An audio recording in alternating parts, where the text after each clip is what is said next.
legacy is something that is inherently human. It's beyond race, gender, creed, color, any of that. And I think that's what's special about the show, at least for me, is being constantly awoken to that fact that I'm human, and so is the other person on the other line, and we're having a connection and a human experience together.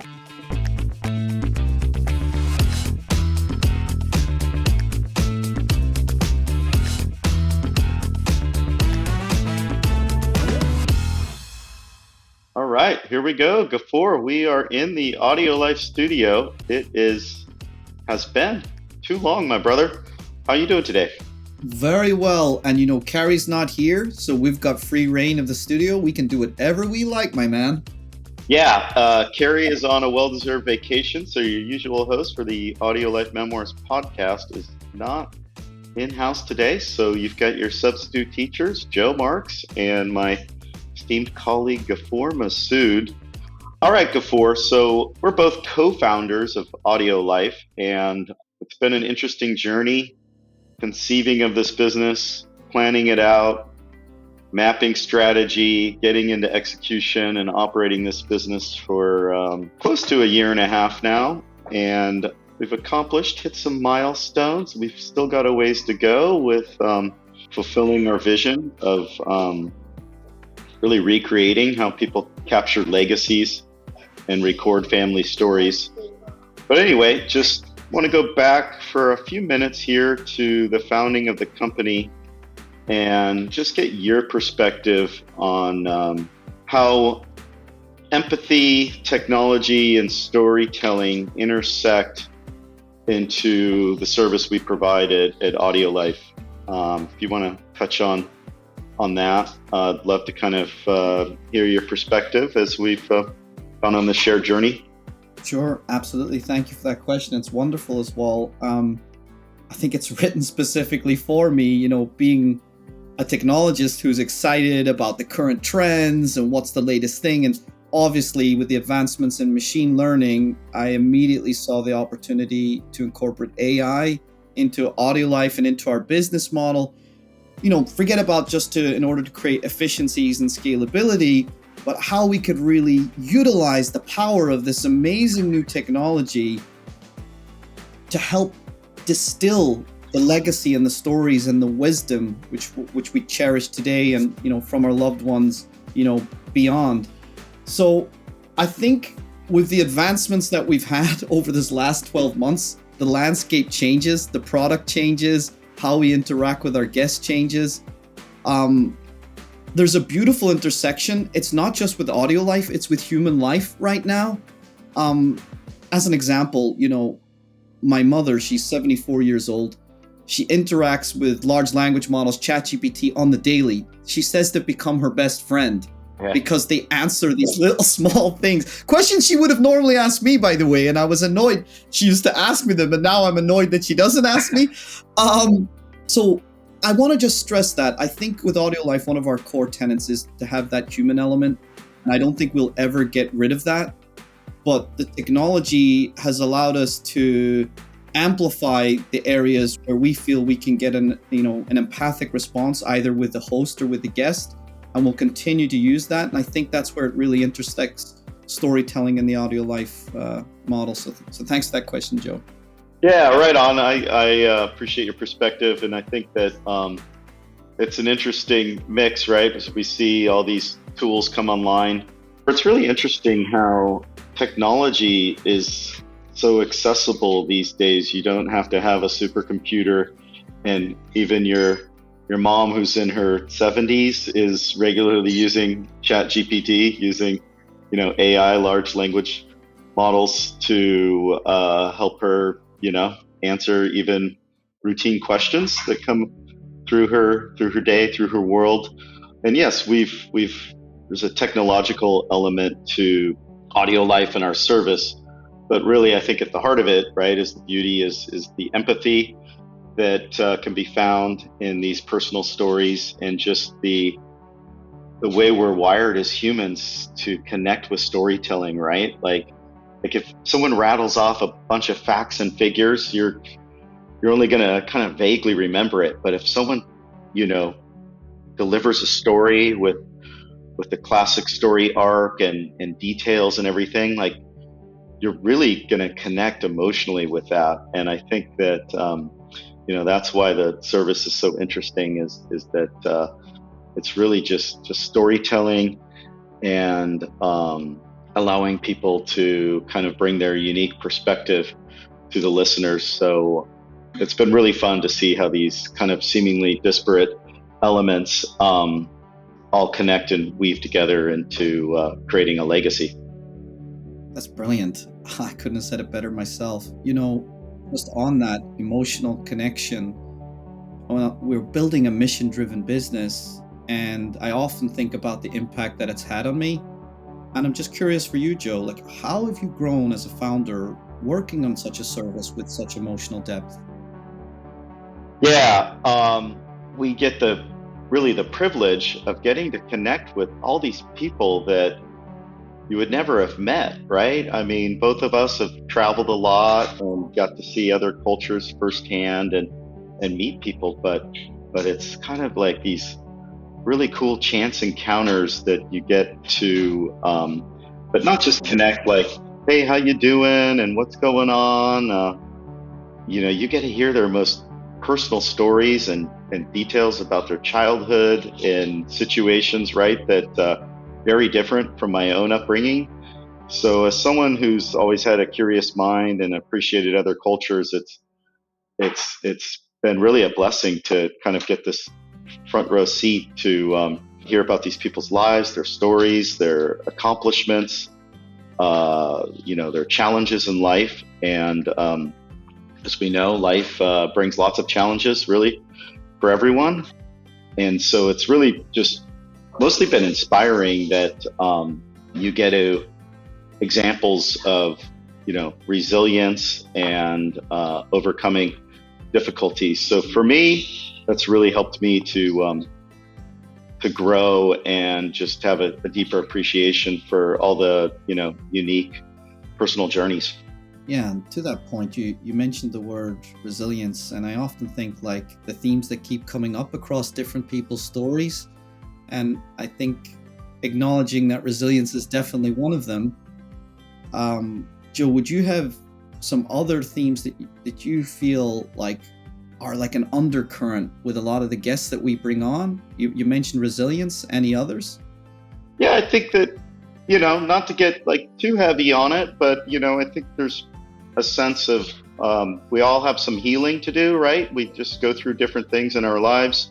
From, childhood, just the human experience that, that there's things that we were probably put here to work on, and that we've, in our own way, right? And some people embrace that cult work of going through a healing process and just maturing, blossoming as human beings, right? Being able to gather kind of wisdom through experience, and then, hopefully not only to put themselves in a better place, but to, bring some positivity to those around them. And so I think, that's a theme that's pretty common through a lot of people's stories, is the process of healing, and how when people truly put in the work, they can help and assist those around them. That's brilliant. And to add to that, like, I think, like, themes of courage, leadership, commitment. I really feel that maybe it's the type of guests we bring on, but they're just incredible human beings. Their stories of transformation through hardship and how that brings like this amazing change in their lives and those around them.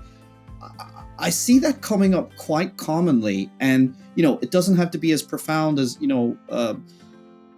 podcasts like Nas or even Corolla's, where they've been through extreme hardship. Like, you literally see this in every facet. Everybody's going through this personal growth journey. And I think you said it beautifully. It's a process of healing. Everybody goes through periods of suffering or difficulty. But what that results in, generally from the guests that we've had, is this beautiful transformation through courage, through commitment, through leadership. So yeah, that's brilliant. Now, Joe, you're obviously a founder you've got a large family as well to a degree, and they've had the blessing, or we've had the blessing, I should say, of bringing them onto the AudioLife podcast. What families have told you, and maybe specifically even your own family, have told you after hearing a loved one's episode? I'd love to know. Yeah, so, obviously we record stories from people all over the world, and we have very interesting people come on our public podcast. But yeah, within my personal circle, we haven't gone through my whole family yet. And I look forward to, getting siblings and some of my in-laws who have, in their own right, incredible stories to tell. But I've had both my parents podcast, which is certainly a blessing. And my brother, as you know, Michael, was on our podcast. But even, certain other personal connections. And, we always tell people, like, they ask, like, well, what is AudioLife? And it's like, well, have you ever saved a voicemail from a loved one? And everyone, it's always like, oh, yeah. And it's like, well, it's like that, but you get to discover stories you never heard. And so even listening to my dad's story that, you interviewed him, I learned stuff about his childhood that I didn't even know. And so, that's always fun, that discovery of someone that, is one of the closest people in the world to you, that there's still like things you don't know that have happened to them in their life. So I think that's a really cool aspect, right, of this process and the result. But typically, right, we hear back from our customers, our clients on the private side, and from friends and family when they listen, especially if they have the listening party, right, that there wasn't a dry eye in the house, but there was lots of laughs shared about, some of the stories and reminiscing. And so, not only with AudioLife are you creating this priceless legacy where, it's going to be enjoyed and shared with, people that aren't even born yet, but it's just a great thing to enjoy right now with your loved ones. And I think even people, as they get to reminisce about their own life and record their thoughts and stories and memories, it's a really fun process for them. Like a lot of people come on to the studio and, well, what do I have to share? And I'm not that interesting. And, maybe a little bit of trepidation. But at the end, right, they're always just like, oh my God, that was so much fun. Right on, can we do this again? So I think there's, really just a great kind of little movement of emotions and things that happen in this process. I love that. I love that story about your dad, especially, you learn things about him. It reminds me, my friends, they listen to my podcast. They're like, dude, we don't even know you. I mean, why have you not told us this? I said, you never asked me the question. And I was like, yeah, but it's pretty big. Yeah. Like you could have shared that. And I was like, oh, maybe I could have. It's that interesting though, like until you're asked the question, you've gone through the podcast and it evokes this dialogue that might not be a regular thing that you might ask your dad, right? Or that somebody might ask me. One of my friends would ask me. And so they told me that they learned more about me in that hour podcast than they had the last 18 years, which is kind of funny. But yeah. Yeah, that's a great point, right? Is like, we don't maybe ask the right questions, right? Mm-hmm. Or we're just so consumed with our day, really kind of building up meaningful connection can be hit and miss. So I think that's a great point that our service highlights is really, it's just maybe taking time to ask the right questions. And, and that was part of our research and development, right? Is how do you actually construct a memoir? What questions need to be asked, right? To get at the heart of people's experiences and their personal stories. So on that note, I want to kind of shift away from, AudioLife as a business and our experience as founders and get a little more into your story. I know you've recorded a memoir, Ghafoor, but, that doesn't necessarily hit on every detail of our lives. So if we had to do a condensed version of your story, is there a story? You don't have to tell it in full detail, but is there a story or two that would just have to be in there? Oh gosh, that's a doozy. That's a tough one. Let me prompt you with a couple themes. I know you played football. We call it soccer over here. You played footy. At a pretty high level. We didn't quite make the first division of the Premier League, but you had fun playing for a while. Or is there like a memory of like an epic match, or a play or a situation in the field in crunch time that comes to mind, whether it resulted in victory or maybe in a heart-crushing defeat? But is there any memory from your playing days that you wanna share now? Yeah, actually there is. And you know what?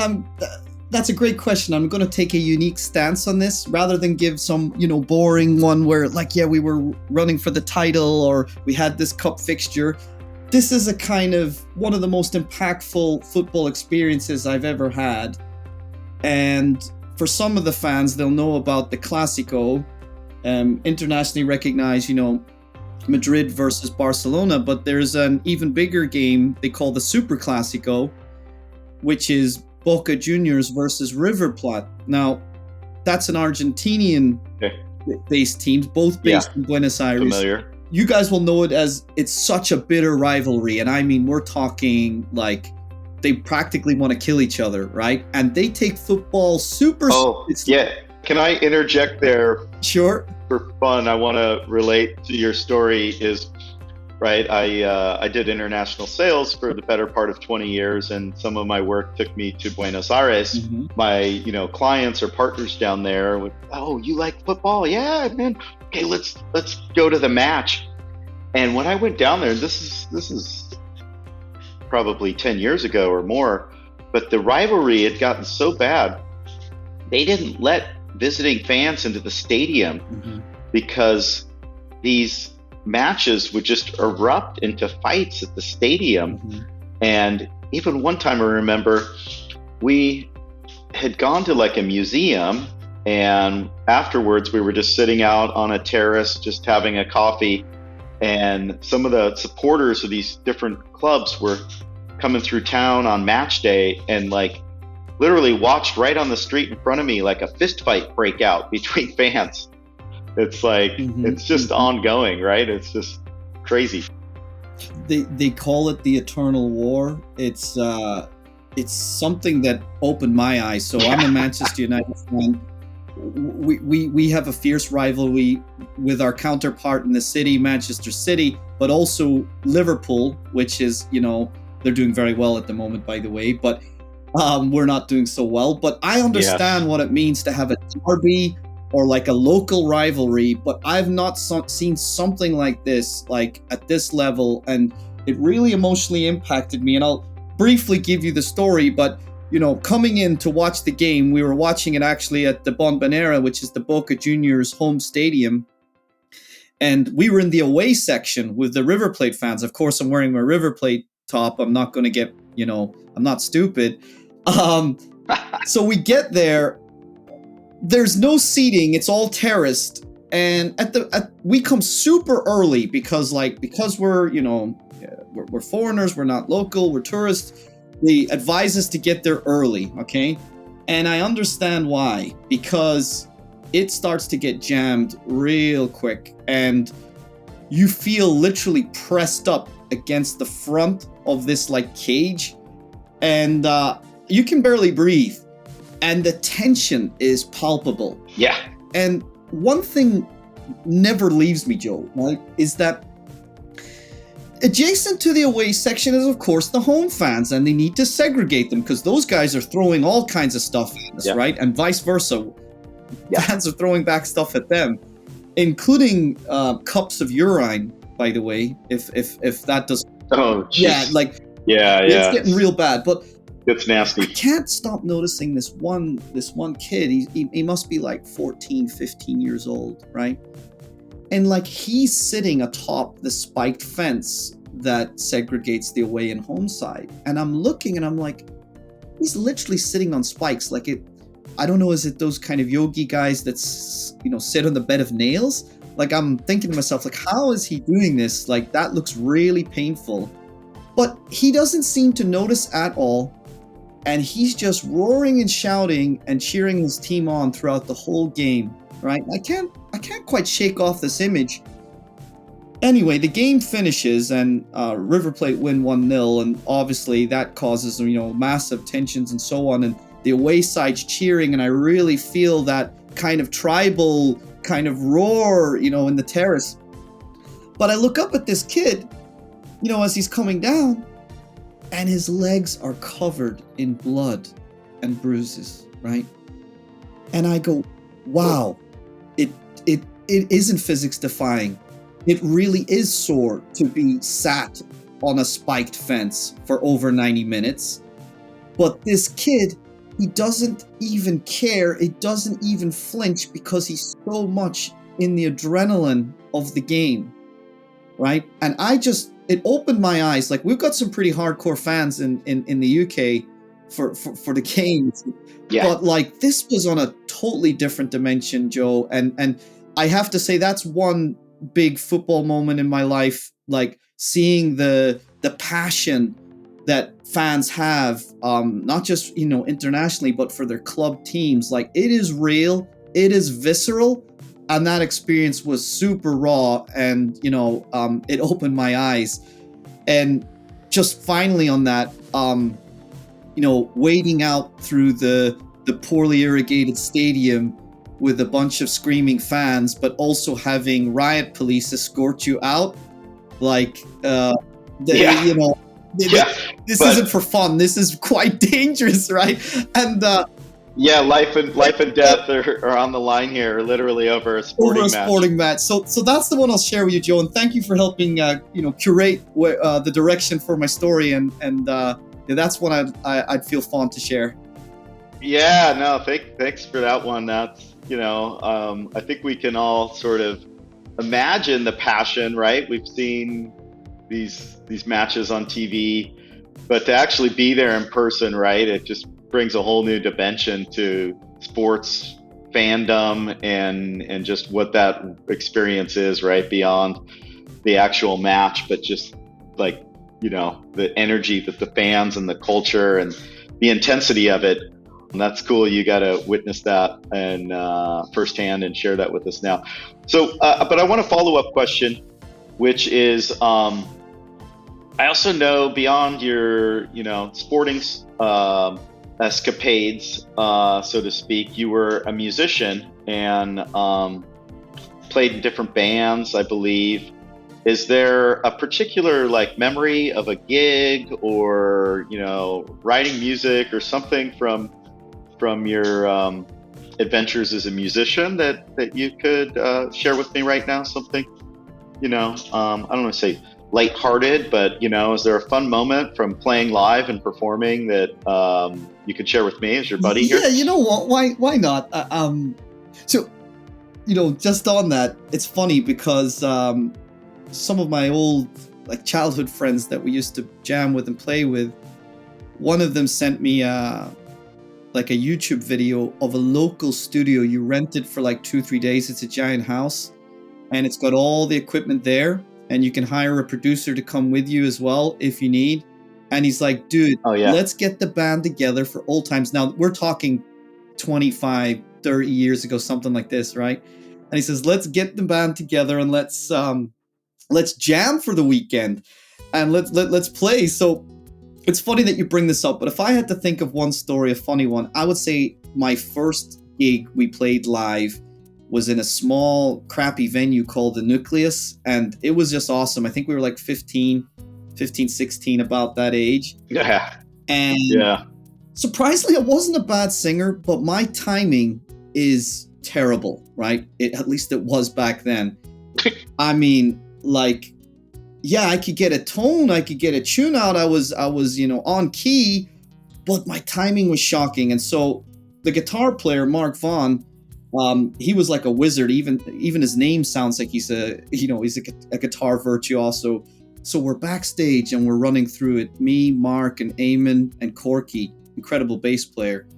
And we're running through it, and Mark looks at me and he sees me and he sees that I'm nervous. I see that he's nervous. We're all sweating. And Eamon, by the way, who's our drummer, We've never actually seen him drum before. He's just told everyone that he's amazing, right? So he's just told everyone in school, Okay. I'm the best drummer. I'm a drummer. And so we take him for his word. We've never actually seen him drum. Drum kits are expensive. And, people can have guitars. Yeah. People can have microphones and basses. That's what we could afford as kids. But drum kit was expensive, so we didn't have one of those. And we just were relying on Eamon, right? And he's sitting tapping away. This is in a toilet, by the way, prior to getting on. It's not even backstage. There is no backstage. So he then says, yeah, Eamon, he's got this. Eamon's got this. All right. He's like, Ghafoor, your timing, like, you're a little bit off in the chorus, like, and in the bridge, like, it's a risk. So Mark proposes that he does the chorus and bridge parts, but I'm the vocalist. And, like, I've been working hard for this, and I kind of want to do that. So I, begrudgingly accept the proposal and say, yeah, sure, I think it's for the best of the band. Anyway, we get out. It's dark. It's sweaty. I can't see anything. There's a bunch of like sweaty teens rocking out, moshing as soon as we start jamming. And I just get swept away by the emotion and the momentum. And I start belting it out of me. I'm fully in. And I totally forget Mark's suggestion about me not doing the chorus and the bridge. Yeah. And so I can hear him, but his mic is a little bit down and he comes in and then I just start wailing over the top of him and without a care in the world, except he's right. My timing is off and I'm literally singing the verse halfway through the chorus. He's singing the chorus. But one thing they don't tell you, right? You can jam in toilets, backstages, garages. You can have headphones on. That's how we learned. That's how we practiced. But when you're live on stage, particularly in a crappy venue with poor acoustics, you can't hear shit, right? And nobody told me that. So I'm not hearing his cues. I'm not hearing the guitar. I think I'm in one side of the song. They think they're in another. So I'm just like singing. And the singing's not bad. It's just completely in the wrong place, right? And the thing is, I'm just going off the crowd. And the crowd at the, I don't even think they care. They're just literally headbanging the whole time. So I'm thinking I'm doing a perfect job. And now for a word from our sponsors. Ready to share your stories and life philosophy? Or capture those of a parent or grandparent? Or maybe a corporate package is right for you to build connection across your workforce and add value to your clients. Visit AudioLife.io today to learn more. Our listeners will get 10% off using discount code GIFT10 and order number AudioLife Podcast. AudioLife, where memories find their voice. Let's provide the listeners just with a little more context to this. What genre of music are you playing? What was your preferred genre of music? Oh, amazing question. You know what? I remember the two songs exactly as well. So they were both by grunge rock bands. Nirvana is obviously big. Everybody knows them. It was a song called Breed. It's a kind of a rocker stomper track. I don't care. It's really rousing. And the other one was from a band called Silverchair, which people call the Australian Nirvana, interestingly. So they're a bunch of teens, amazing group that people call them Nirvana Light. So our first two songs were that. We evolved as we went on, but that was particularly from that gig. I like the heavy stuff, as you guys know. You know, Joe, I like the metal. That was a little bit too complex for us, let's say, for our first gig.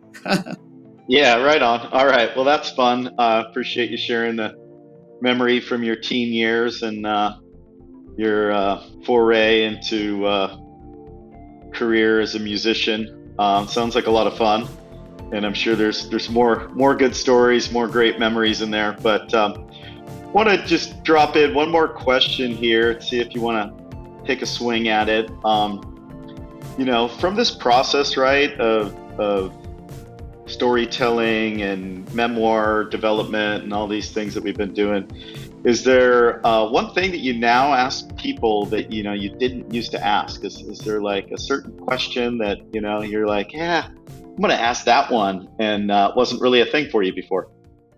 Wow, that's actually quite a deep and profound question, and I've had a little think about this, and definitely doing the public podcast and indeed, being involved in so many private memoirs, it has changed how I look at life and what questions I ask people.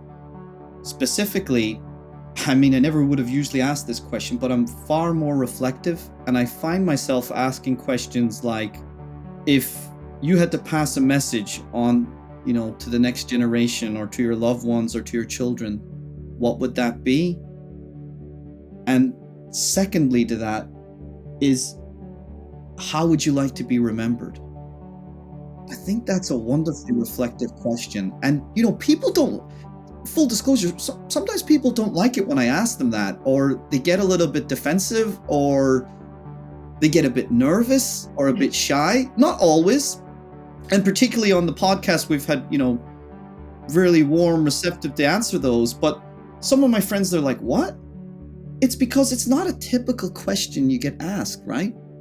Like, if I was to ask you that, Joe, is that something you've been asked before? And it's like, I think that has changed my perspective. I'm far more, holistic at looking at people's lives. I'm not asking them what's just going on right now. What did they do at college? How was their childhood like? Those are questions you're going to ask. But I'm really curious and explorative and interested to ask questions that are more reflective now, and how people see their lives and what wisdom and messages they'd like to leave, their loved ones and generations in the future. I think that's really powerful to get their perspective on that.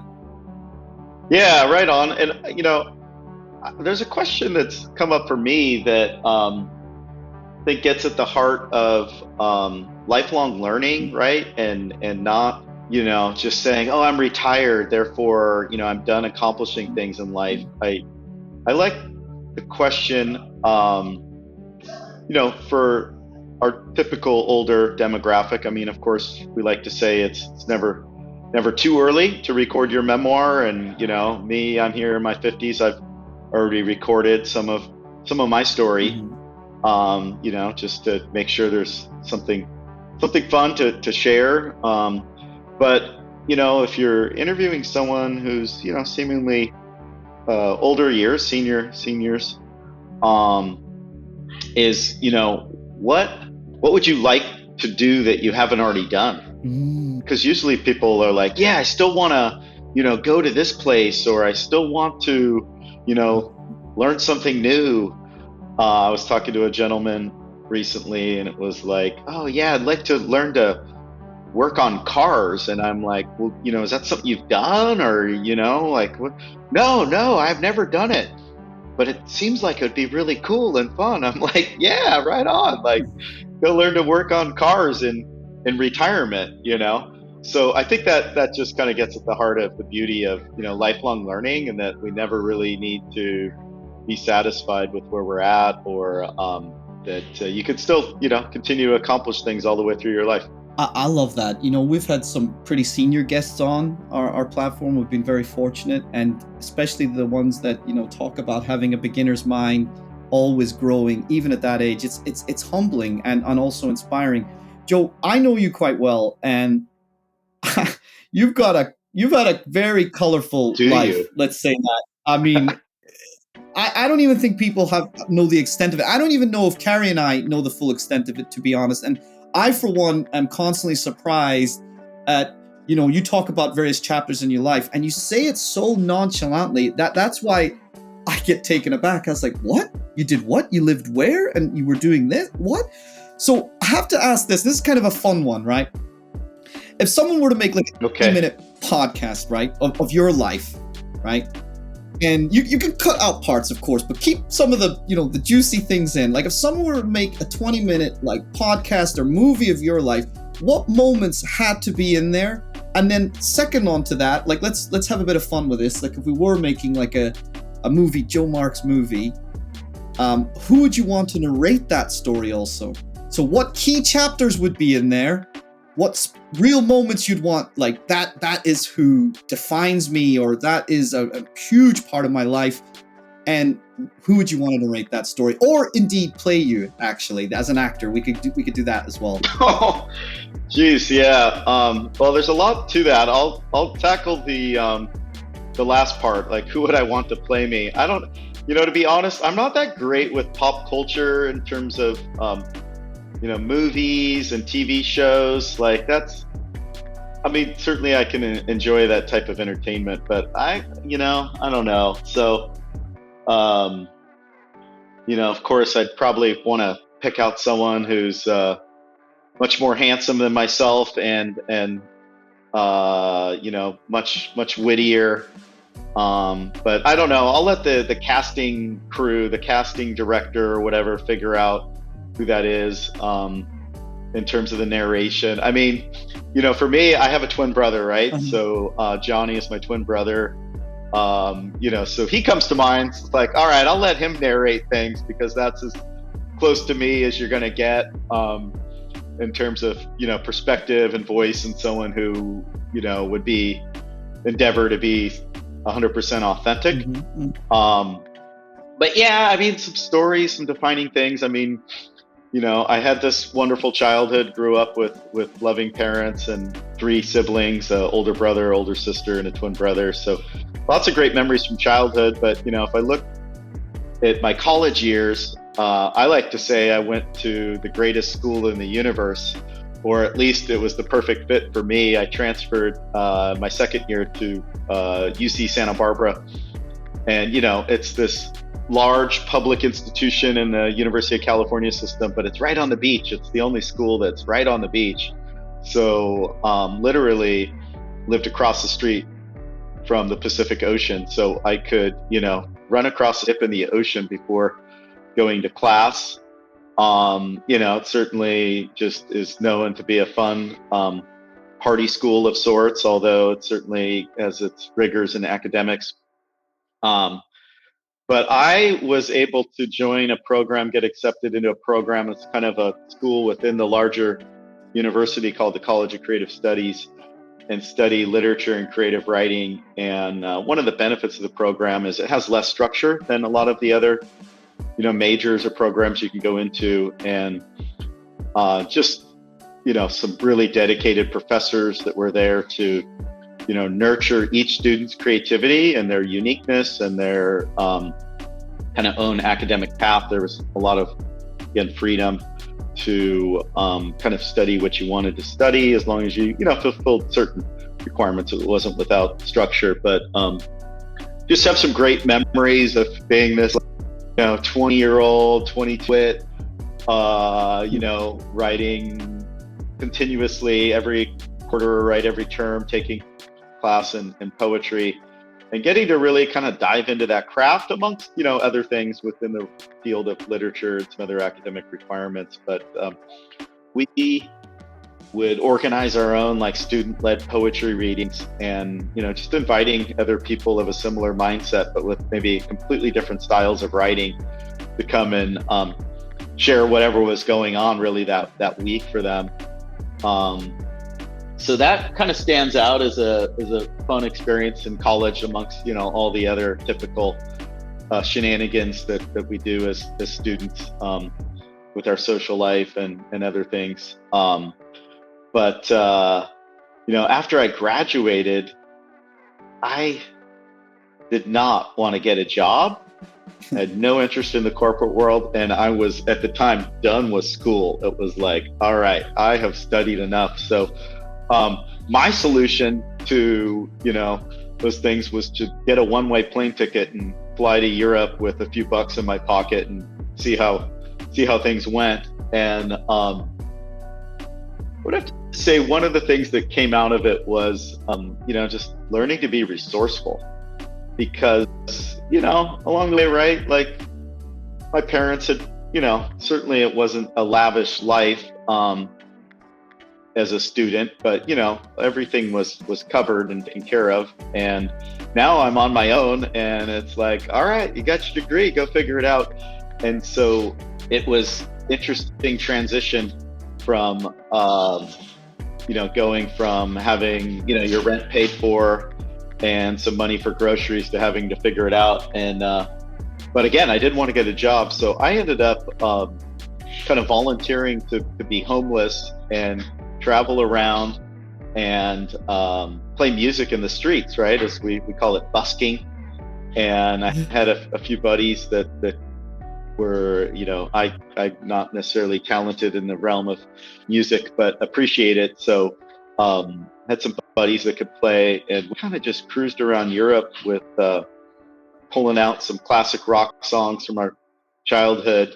And my talent, my contribution to the business formula was the bottler, right? Was the one that approached people, asked for the spare change, because we figured out pretty quickly, if you just put the hat out, people can walk by.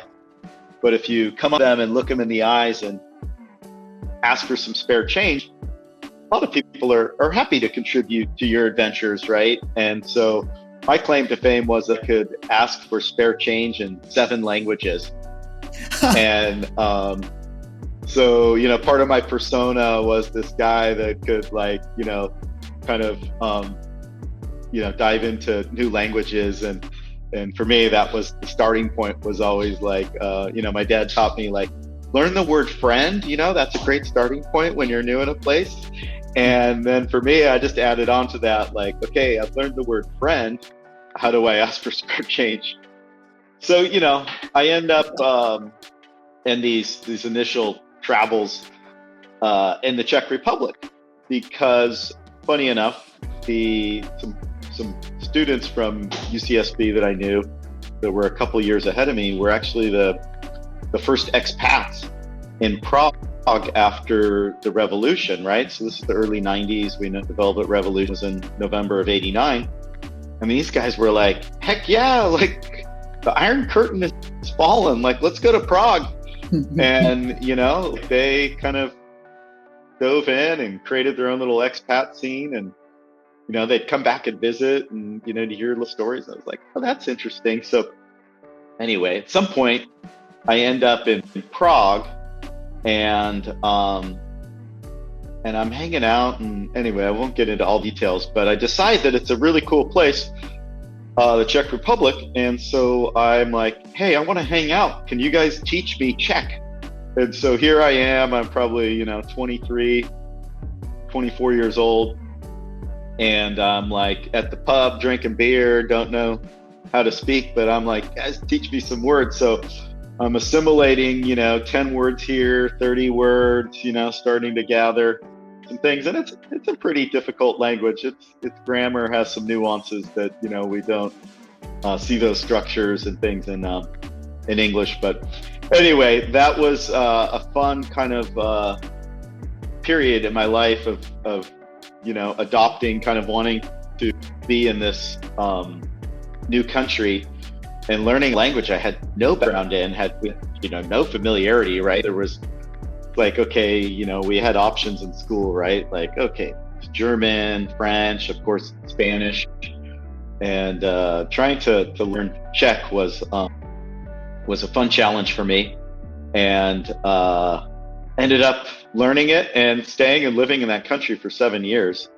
So lots of other stories happened along the way, but yeah, that was kind of like a quick synopsis of some of the fun stuff in college, and those couple years out, with really the mission just being to avoid real life, to avoid starting a career, avoid going to grad school or doing really anything beyond and indulging my sense of adventure as a young recent college grad.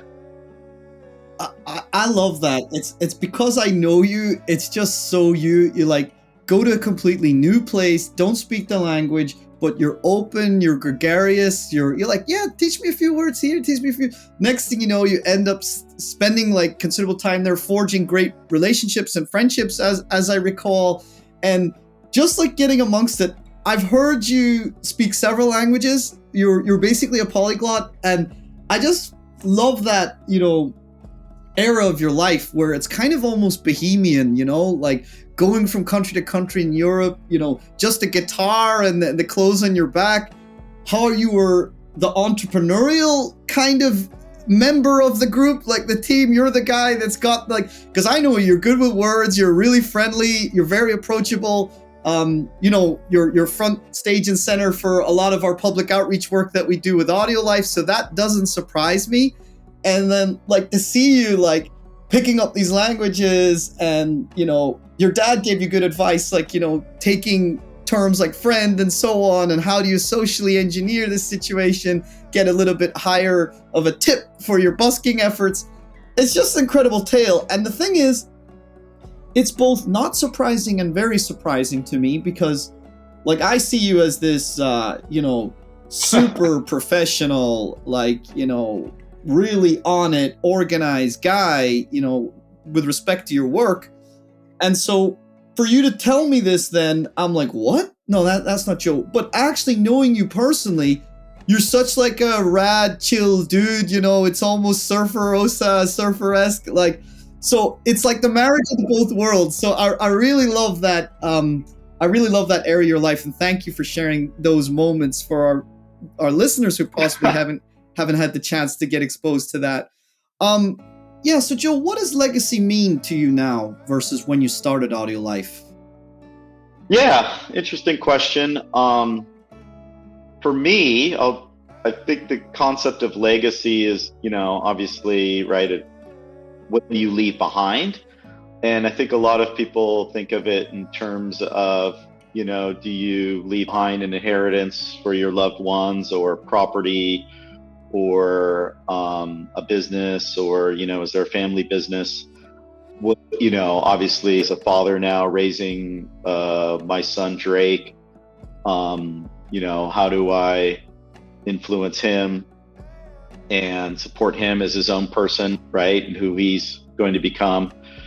Really, as I look at what AudioLife does as a service, the legacy is not in the size of the inheritance you leave. It's really, right, in the lessons that you've been able to impart on your loved ones, friends and family. I think for myself, one of the things I appreciate about my friendships or about my family is the things you learn from them. I think that's what we appreciate most in people. Of course, we all need a helping hand here and there, but those are kind of some of the lasting things when you learn something that really helps you in your life and the way you relate to people or how you approach things. So yeah, imparting these life lessons, being able to mentor, to educate, is I think the most impactful part of legacy, beyond kind of some of the obvious forms that we look at when we think of that word. That's powerful. Yeah, and I think you really get that sense from when we interview people on this show. They've always got like such wisdom. It nearly gives me bone chills, just thinking about some of the guests that we previously had.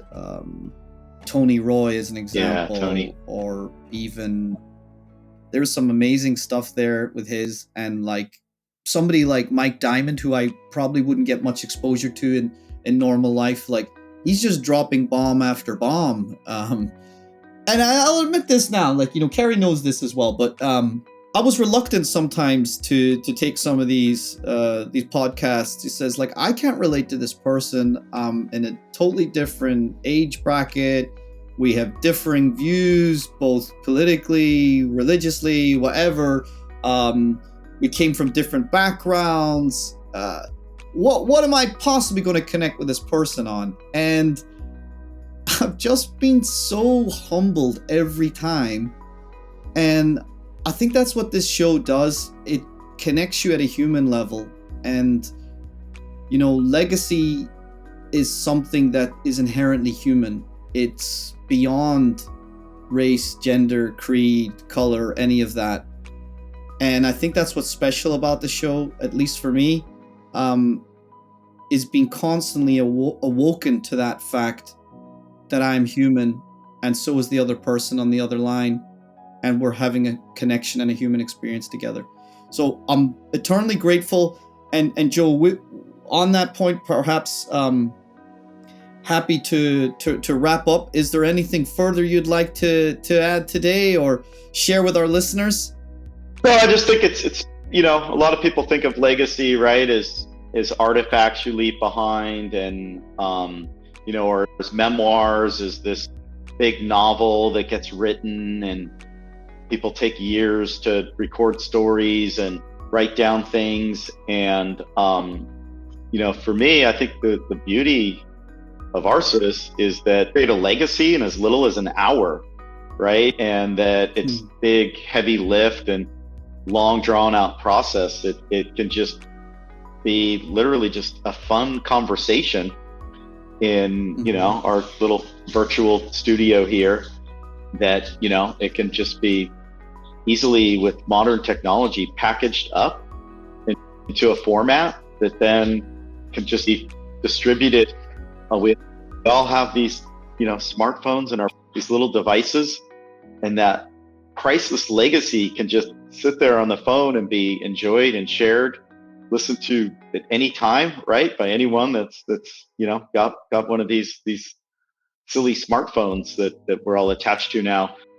That's kind of, I think, what's been fun about AudioLife, the company, is that we've talked about getting at the heart of legacy and the meaningful part of it, but that we've been able to take something that really wasn't that accessible to most people and kind of just make it into this super fun activity that is the gift that keeps on giving.